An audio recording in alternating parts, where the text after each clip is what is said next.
Bonjour à tous, très rapidement je vous fais un petit atelier technique mixte.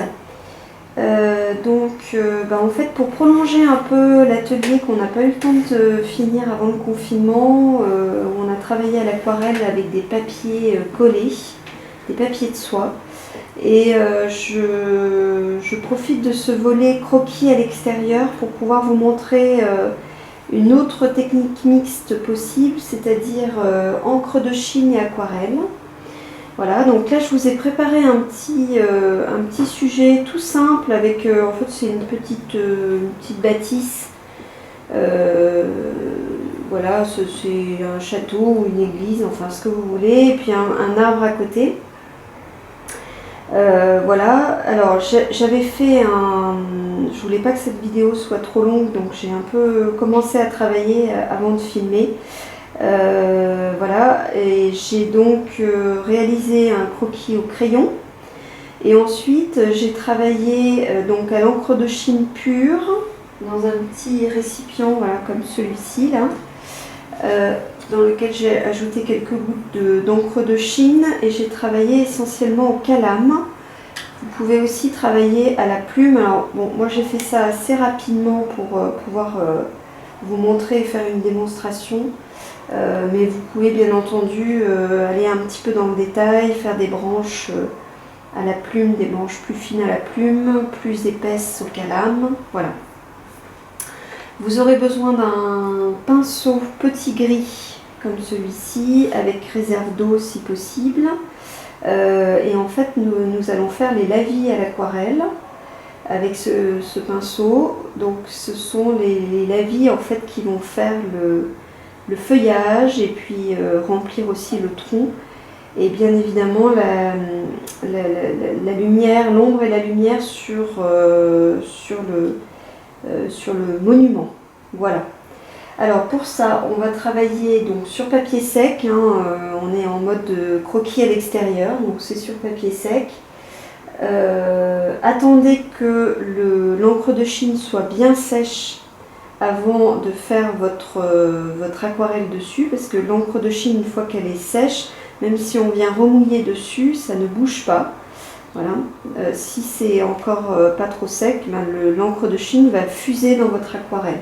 Donc, ça peut être sympathique, mais encore faut-il que ça soit volontaire. Voilà, vous allez avoir besoin donc de votre boîte aquarelle avec une palette. Je vais utiliser 4 couleurs différentes pour essayer d'être la plus simple possible, avec ocre jaune, un violet, terre d'ombre naturelle et terre de sienne. Voilà. Bon, si vous n'avez pas de terre d'ombre naturelle ou de terre de sienne dans votre palette, ce que je vous conseille, c'est d'avoir un marron, voilà, un brun, n'importe lequel. Le terre d'ombre naturel, en général, il y est sur les boîtes aquarelles. Et puis vous rajoutez un petit peu de rouge ou un peu d'orange dans votre marron, voilà, tout simplement. Voilà, et vous allez avoir besoin d'un peu d'encre de Chine aussi, parce qu'on va mélanger dans l'humide l'encre de Chine et l'aquarelle à certains endroits. Voilà, donc je commence. Alors, je commence toujours par les couleurs les plus claires. C'est la règle à suivre quand on fait de l'aquarelle. Donc, je vais commencer avec mon ocre jaune.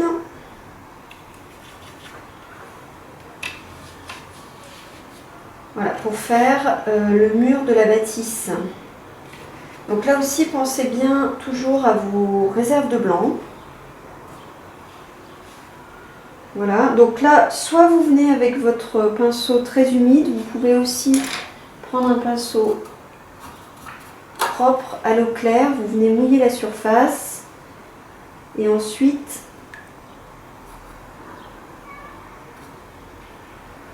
vous venez rajouter votre couleur. Voilà, s'il y a trop d'eau, vous pressez le pinceau, vous venez récupérer l'eau, vous en servez d'éponge.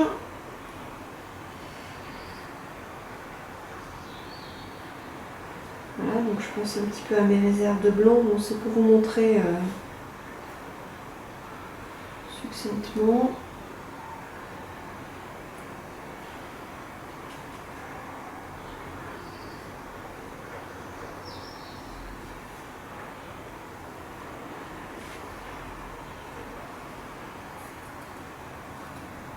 Voilà, il y a un peu d'ocre aussi dans les arbres.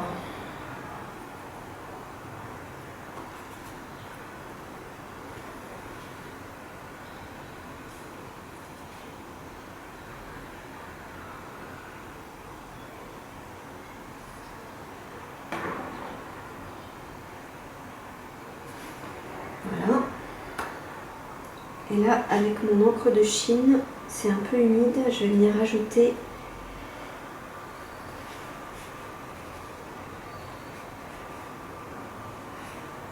quelques gouttes. Alors si vous trouvez que c'est trop noir, vous pouvez aussi prendre la terre d'ombre naturelle.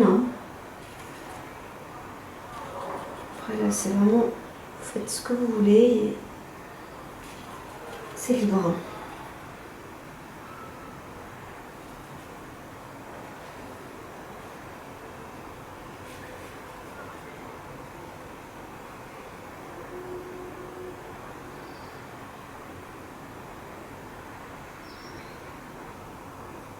Alors ça va s'assombrir, bien évidemment en fonction des quantités que vous allez mettre. Si vous mettez très peu d'encre, ça va être très peu foncé. Si vous en mettez plus, puisque ça teinte quand même beaucoup, tout de suite ça va foncer très rapidement.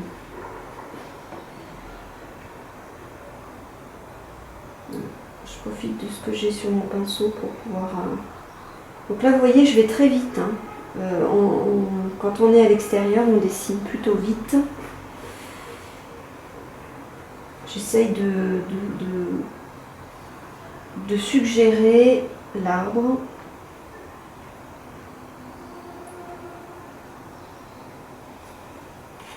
Voilà. Je rajoute un peu de terre d'ombre naturelle.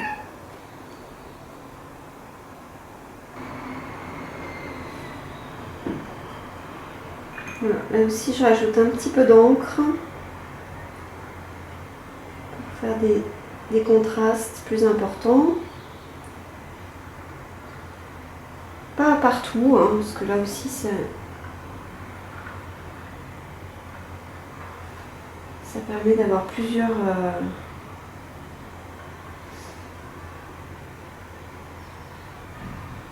valeurs.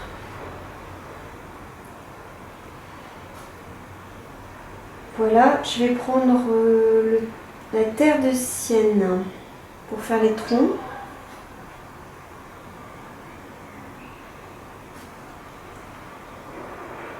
Aussi, très rapidement, vous voyez, je tiens mon crayon, enfin mon pinceau, pardon, au milieu du manche. Voilà, j'essaye de respecter les ombres, les lumières, donc je considère que les lumières arrivent ici, donc j'essaie de ne pas trop foncer la partie qui est à gauche.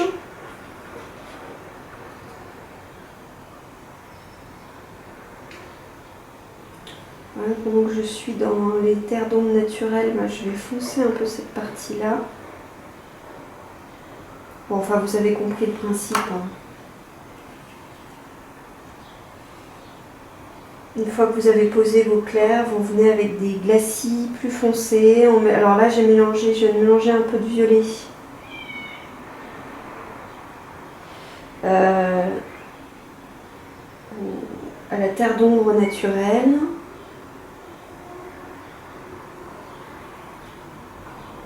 Voilà, donc vous pouvez faire le mélange directement sur la palette ou directement sur le papier.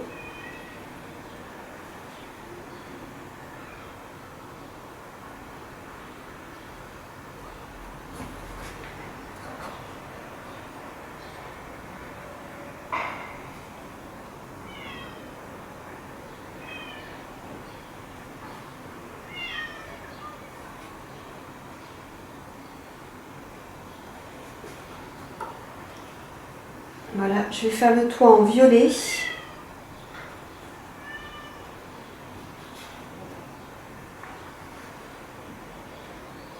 Je vais rajouter un peu d'encre de Chine dedans.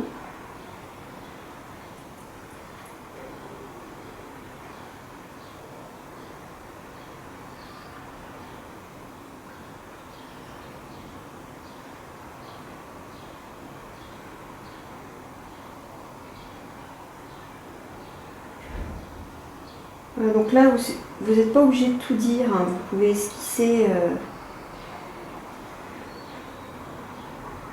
vraiment, surtout qu'on on va vite. Je vais rajouter un petit peu d'encre de Chine aussi. Ici pour foncer un peu la couleur.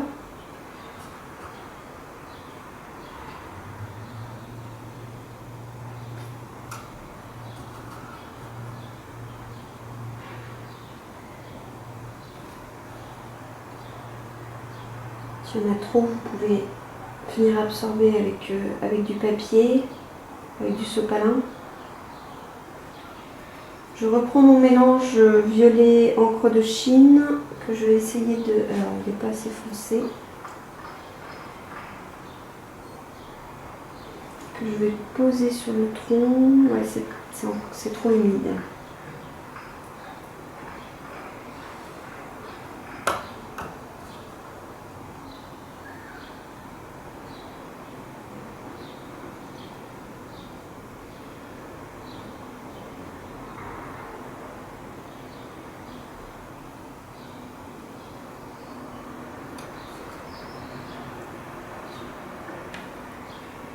Après, vous pouvez revenir aussi avec des choses un peu plus... une aquarelle un peu plus crémeuse. Là, vous voyez, je suis très chargée en pigments. Vous pouvez faire des petites touches comme ça.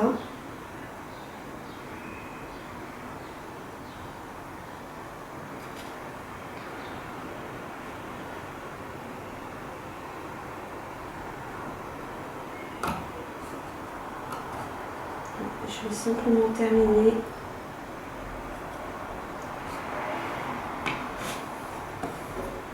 En refaisant un mélange violet et un peu d'encre de Chine pour donner un peu de profondeur.